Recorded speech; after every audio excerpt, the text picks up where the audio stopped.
It is time for, well, first off, Dylan, Sandro Tonali, 10 months. What do you think? Fair. Okay. Fair. And it looks like Everton might be facing a 12-point penalty for violations of FFP. That's a shame. Spoken like a true Newcastle guy staring at Everton. Not a shock at all. What we are doing this morning, and we started it yesterday, is we were giving away the postseason awards. Well, actually, we were giving the season awards in the postseason. We weren't giving away postseason awards. That's when the postseason is over. But the season awards, since the regular season is over, and what I was asking folks was to get out their pen and paper, give me a best 11, give me an MVP, give me a newcomer, give me a best young player, give me a best defender, best keeper. And then this morning, I've added the category of, okay, give me an award for an award that currently is not made. All right. And so in, overachiever, underachiever, basically we've gotten out the yearbook and it's time for senior superlatives. That's what we're staring at. Okay. So to give you an example, Ricky said the you were my MLS Cup pick but wet the bed award. That's awesome. Well done, Ricky. I like that. Good shout. And it also the wow, how the crap did you pull this off award, Major League Soccer and Inter Miami for signing Lionel Messi. So that's the kind of, and they could win that next year too. Yes, because another one of our viewer listeners basically gave, and I got to find it because it was well constructed. It wasn't quite the Blaise Matuidi Memorial White Envelope DP Award goes to Jordi Alba. I like that. You're very creative this morning. So yeah, these are folks that have had their caffeine. So clearly. And so, all right, let's okay. The Liar Award for team with the most misleading marketing, New Jersey Red Bulls. Is that an NYCFC fan by any chance? No, that's just no. Modaflow is part of the group here. Modaflow is attached to Atlanta, but the idea of the New York, New Jersey Red Bulls who play in Harrison, which is a suburb of Newark, separated by. I would say just embrace it, but the Jets and the Giants play there as well. So yes, the altitude sickness award. Man, we have yelled about that for an extended period of time on this show. Yes, for years now. I remember when the Red Bulls took over, and there was that question because remember before they were the New York, New Jersey Metro Stars, and Red Bull were pretty blatant about it and just kind of gave a smack in the face to the Garden State by saying it is much more marketable to associate yourself with New York. We have yelled about it for a very long time at this point. Of just, and I get like if it's the suits making those decisions in just a raw binary way, but just lean in and be Jersey, man. Especially when like Chris Harmas was running that team at the end of 18. Just lean into the Jersey side of it. Just lean into the blue collar side of it. You've got NYC, who's part of the city group and like the evil empire right across the way is your rival. Just be blue collar and just lean into the marketing side of it and have fun with it. The only team in this area that seems to embrace that is the New Jersey Devils. Everybody else wants to hang on to the New York part of their name. Mm-hmm. And yet the Metro Stars never, at least the Jets and Giants played in New York at one point in their history. Not the case for the Metro Stars Red Bulls. They're gonna go full Jersey, and the next thing you know, they're gonna pop up in Clerks 4, and Kevin Smith's gonna walk around with a Red Bull shirt. Just do it, man. Modaflow is on fire about it. The USPS Thank You Award for keeping us relevant, NYCFC. I don't know. The Postal Service? How's the Postal Service keeping NYCFC relevant? I don't know. Unless that's is that a shout to their stadium? Oh no, it's the change of address deal. It's playing in all the stadium, right? Yeah. All the multiples. Okay. Bart Keeler is coming on after you. The most not actually good, but somehow good team, St. Louis, all caps. I mean, St. Louis was good. They've won the West. It's not like they stepped around minefields all year, man. Like John and Bart, they're going to have a big run, I guess. Oh, okay. Now, Modiflow, he says, the field the size of a postage stamp. Okay. Now, okay. Got it. Now we go. There we go. Now I understand the NYC reference. Got it. Okay. Abby, the most dives gotten away with. Philly. And I'm waiting for Rich Ransom to combine on that one. Modiflow. And Rich might be out of commission because of the Phillies game last night. Yes, that is true. 2 home games, and you lost them both. Yeah.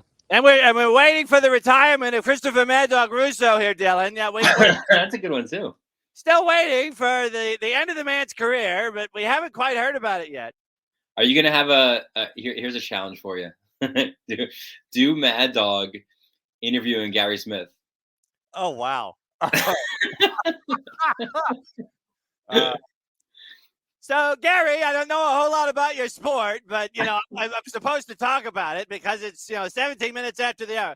Well, it's how it goes. It's Nashville's playing, and we're playing Orlando. It's just different. It's just different, Chris. It's just how it goes. I don't care about different. I'm just trying to be the same and trying to get as many people as possible to talk about it.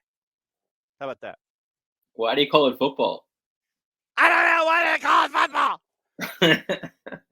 It's just because it's what it is. It's just how it goes, man. It's football, but you want to call it soccer. But I don't want to talk about it. Doesn't give me ratings. Does nothing for me. You're really going to hurt my voice. Need to put him back on the air with Mike and just get them to get them to talk about the MLS playoffs. I just want to see what happens. Francesa would. I love when Francesa couldn't believe you could actually kick with both feet.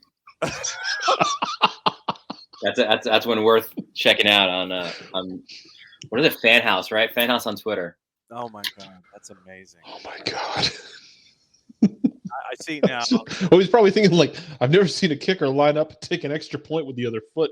Why would you use the other foot? Yes, exactly. God. Mark Messier never used the other skate to redirect a puck into the net. Why would I use the other foot? Oh my God. Abby, what about Inter Miami being Inter Fort Lauderdale? I mean, these are the kind of questions that we need to have answered here on the show, legitimately.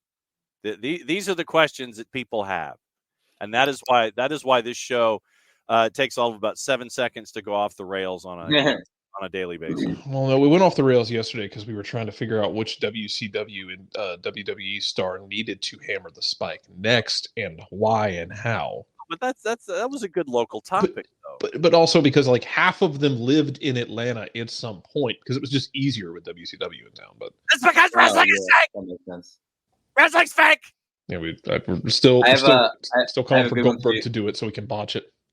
I have a good one for you guys. So I was doing yesterday was the first of a lot of high school soccer broadcasts for me. I had a double header yesterday. I have a single game Friday, double headers Saturday, Sunday, Monday. Varsity Media on YouTube. Yep. So had to do all these calls, John, as you know, right, to speak to these coaches. So I spoke to one coach, and he, we're going over. I said, all right, formation, what do you like to play, whatever, and he goes, how familiar are you with soccer lingo? Oh no. And I just chuckled. I just laughed. I didn't give him the resume, but I was like, yeah, pretty familiar. Oh. So we're going through it, and then I get back, and I was like, all right, so like a double pivot, right? Like, so who's your first number 6? And he goes, no, there's only one number 6 on the roster. It's so and so. Like, no. I mean, your position 6. Oh no. Yep. Oh no. Oh wow. Yep. Fun times. I guess to kind of drag this back into reality for a minute, against John's will, we actually have games tonight, John. We do? Yeah. Thunderdome, baby. Two teams yeah. in, one team leave. So Dylan, what are you looking for? 30,000-foot view in these matchups. So, I think it's going to be the case throughout the postseason. I'm looking at the East match saying, wow, this is going to be great, right? And then I'm looking at the West match saying, there's a clear favorite here, right? Like, and it's weird to say that because Sporting were below the line all year, but credit to them, they pushed forward, and San Jose was kind of stuck in neutral, it feels like, for the last 2 months of the season. So, you got to say Sporting at home should be the favorite there, and I don't know if there's a favorite in the other one, really. Like, it's two different styles. They both were informed down the stretch. I think maybe the edge might have to go to Charlotte because they've got guys that who are consistent scorers, right? There's at least 2 or 3 guys on that roster and in that 11 that you'd be like, all right, well, that guy can score a goal, that guy could score a goal, and there's none of those on the Red Bulls, right? Like, you need your Jersey homegrown John Tolkien to catapult you into the playoffs for the 14th consecutive year on a stoppage time PK. So, I mean, it's what do you think about this particular format, knowing full well that it is to be treated like an episodic television series where you're trying to get as many episodes out of it as possible, and you're not staggering game nights. I mean, you're staggering game nights like they do with the National Hockey League and the NBA, but there's no crossover with games, so that way you have undivided attention on one game at a time. It's 5 and 7. It's 5-7 and 5-7-30 and 10, 6-8. Whatever. What do you think about how this is laid out here in year one with Apple TV? So the scheduling, it's in stark contrast, right? Because you wanted to have that kind of decision day feel throughout the regular season, right? And having the 7:30 matches and the 10:30 matches and all the matches stacked up. So it's different in that sense, but then you understand it because you're trying to capitalize on the playoffs, right? And you want to have as many eyeballs on every match. So this gives you that opportunity. You stretch it across. You have meaningful soccer matches throughout the week, really, right? So I think that's a good thing. Format-wise, too, it might have even been this time last year we were talking about it because they were toying about what the format might look like. And they've not kicked the ball yet in anger. But I would say, listen, I was always, and I think, when we were with Jason doing this, I think we were both the 2-leg, aggregate guys. Understanding though that there was pushback there, and then the league went to the single elimination, which obviously, like, this is 90 minutes, win or go home. And I like sort of combining those two aspects here, right? So you get the dramatics of the one match walk off, but you also, it's not an aggregate, right? But it's the best of 3 series, which I'm always a big fan of series, because I just think, and John, you and I are hockey guys, like, when and it's not obviously a best of 7 in this situation, but like when you get one of those great best of 7 series, there's so many different angles, right? Like, this guy, hit this guy from behind and started a fracas, and now this guy's talking smack about this guy, and post game, and like there's so much that leads in, and it just the storylines and the drama just snowballs into the greatest game of in sports, Game 7, right? So I like the combination of it. Obviously, there was always going to be more playoff games with the new TV deal, so I like sort of I like bringing both elements into this. All right, Jarrett, go for it. To the Western Conference side of things, because you mentioned it, and the West has been weird. I don't know who's going to come out of it because there's really no one in the West that I trust as far as I can throw them. Even St. Louis expansion team, that style hasn't always translated into the playoffs. As far as the game for tonight goes, I know you talked about, it feels like San Jose has been stuck in neutral. Of them and Kansas City, two teams that really had different kinds of seasons and different feelings about them. Which of them do you think is, in your eyes, is better set going into next year? Great question. I would say probably San Jose. Because they'll be in the second year of a new head coach. They've got younger, more dynamic players.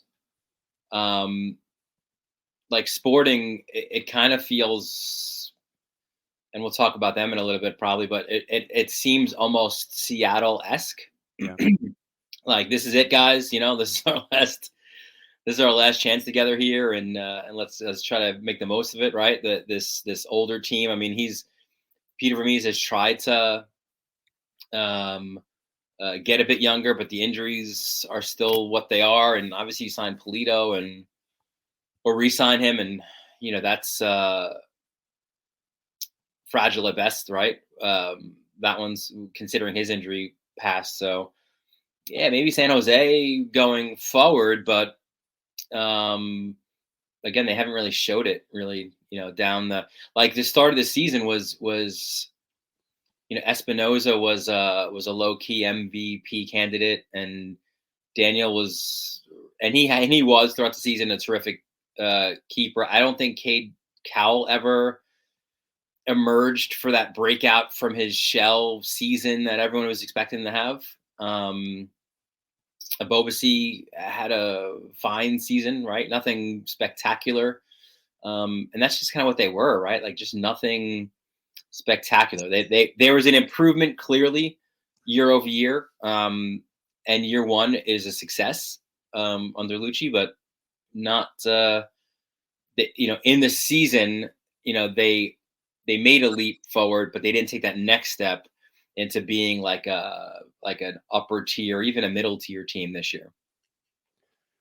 All right, so then we get into Kansas City here, and has Peter Vermes still earned the right to call his own shot in your mind as to when he gets to leave? Yeah, I think he's earned that. I feel like also there's not necessarily any pressure on him because it's because he's Mr. Sporting, like there's no when you have the two titles and an ownership that just seems to kind of be laissez-faire, like there doesn't seem to be the pressure on him, right? So I think for all his accomplishments, yeah, for sure. But I think this will be an interesting offseason as well, right? Like, how do you prove that you're flexible in the way that you want to build your roster, right? Like, he's proven successful with a certain group of guys, and a lot of those guys are now plus 30, right? So how do you where are you getting those younger players? Do you have that ability to find those younger players? And please find them in the winter window and not in June. Yeah, when you're trying to sit there and have to reclaim something resembling a season. It seems like when his back is up against the wall, that's when the front office will sit there and they'll find those three guys that they need to get them back over the hump, to get them back into a conversation, to make sure that the Sporting fans don't continue to have heart attacks all season long. It's just like, oh my God, we suck. And then you bring in 3 guys. Oh, we're great. We're making a rush. I mean, seriously. I mean, that's the way it always seems to be. It's like you get off to the slow start, you find the guys, then the offense kicks back in. Johnny Russell remembers who he is, and that you integrate with the new guys. You make the rush. You make the playoffs. I mean, that just seems like that's the way it's been the last handful of formula for sure. Yeah.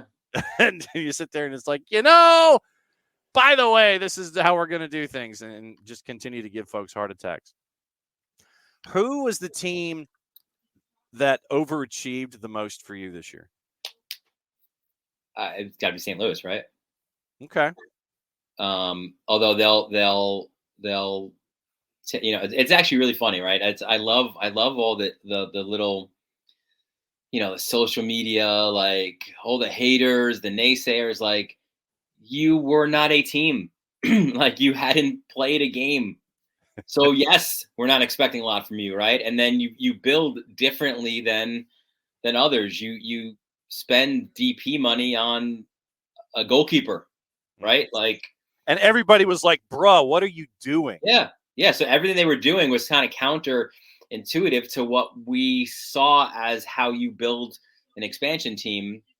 In addition, though, the huge advantage that they did have is they brought a lot of these guys in early, right? Like they were playing for 2, they were hanging out together, playing cards, whatever, right? Like they had an opportunity to bond as a team, which was also unique, I think, to a lot of other roster builds. So, but they overachieved because there was no, we had no previous thing to compare it to, right? Like they were an expansion team. They didn't look like they were building it the right way. They're going to struggle, and they didn't. So it's like Red Bull's Midwest. Go for it, Jarrett. Yeah, and we talk about this in other sports, so we'll cross it over about sometimes it's not how good you are, it's just how hot you are going into it. You go into the playoffs, into Stanley Cup playoffs with a good netminder. If somebody goes in on a really good point streak, does this format kind of help cater to some of those teams that might have been hot going into the playoffs versus someone like a San Jose who just kind of slogged through the mud here? I don't know. I mean, I think like look at the wild card team. Well, especially in the East, right? Both of those teams were pretty hot down the stretch, right? And they had to be to make the playoffs. So now does that team have an edge going against a Cincinnati team that had wrapped up the Shield with 3 match days remaining, I think, in the season? So I think though the best of 3 favors like a Cincinnati or those teams, because you can get punched in the face in game 1. You're not done there, right? Like you could rebound in game 2. And then if you do that, now you're home for game 3. Like, so I think in that sense, it's forgiving to the teams that were the best in the regular season, not necessarily having the best form down the stretch. Like I think a little bit of like an LAFC. They had a great start to the season. Obviously, they struggled through a large portion of it. And even at the end, I mean, like 1-1 against Vancouver wasn't great, but now you face Vancouver. Like you have an opportunity because it's over the course of 3 matches potentially to get right. Like I think a lot of times. And that's why I think we all love the Stanley Cup playoffs is like, you can get hot. Yeah, you can ride a hot goalie, but, I think the best team over 7 games emerges, right? It's not just like a one-off, the guy has the greatest game of his life and, go home everybody, right? Like you have to prove it over the course of time. And to Modiflow's point, now the lack of an aggregate score is forgiving if there's just a rough day at the office. I mean, now you could be like the old Jimmy Connors matches where if Connors I know where you're going with this. Yeah, it's like literally if Jimmy Connors is up 2-1 in a 5-setter, and then late in his career, if that 4th set was going bad early, Yeah, it's like 3-0 for the other one. He's like, see ya. He's like, I'm gonna slide here. I'm getting ready for the fifth set. Yep, I'm just going to bang the ball around and make it difficult for you. And I know that this fourth set is yours, but I'm not going to sit here and, and then, you won't have any gas left in the fifth set, and he will because he tanked the fourth. So, I mean, it'll be interesting because if a team has a bad day and, and goes to Blowout City and that doesn't like the specials that they get, then it's just, okay, it's one game. It's not something that you can that you can sit there and freak out about. You lose 1-0, you lose 5-0. It ends up being the same thing. Right. Yeah. What matchup are you looking forward to the most this first weekend? Oh man. I'm gonna. Can I split it? Can I go 1-1? Sure. Absolutely. I will go Columbus, Atlanta, and the East. And I will go LAFC, Vancouver in the West. I think those are really, really fun matchups. I think Columbus, Atlanta has all of the earmarks of just off the rails goal fest. It's like you're looking at like last team with the ball wins, right? Like 6-5 or something crazy. Neither team particularly interested in defending. Both teams with terrific goal scorers. That should be a lot of fun. And I love the sort of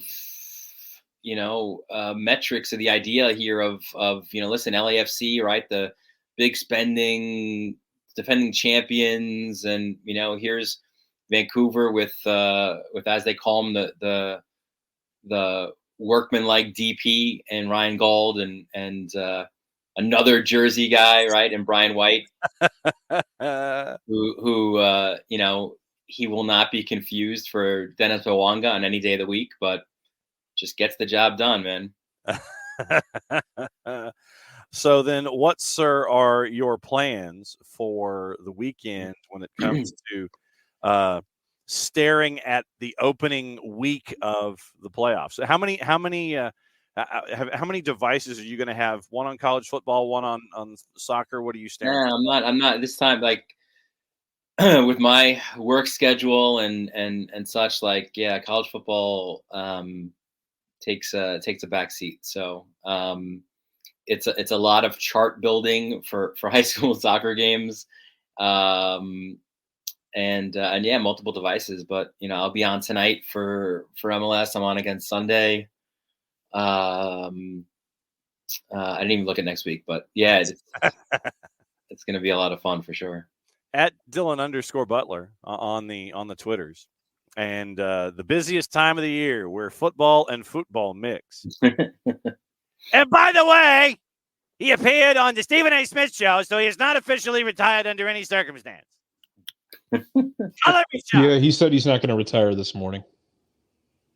So, whatever. Who, Mad Dog? Yeah. Yeah, he showed up. He showed up on Stephen A. show this. It is what it is. He's still there. Again, the dream still lives to get Mad Dog and Mike back. Just yelling about something together. It was a gigantic tease just to make sure that you would watch First Take in the morning. I covered Mike's son Jack last year. He was a football player at Chaminade. Jeez. Wow. So Mike showed up, had his Diet Cokes, and he had a Super Bowl. I forgot what number it was, but he had a Super Bowl seat cushion. Wow. so typical Francesa. Wow. All right. And none of it, like he was on his own island. Like he wasn't talking to any other parents. No other parents were talking to him. Gee, what a shock. We'll catch up with you next week, my friend. We'll look at week 1. Sounds good, guys. All right. Hot tag. There goes Dylan.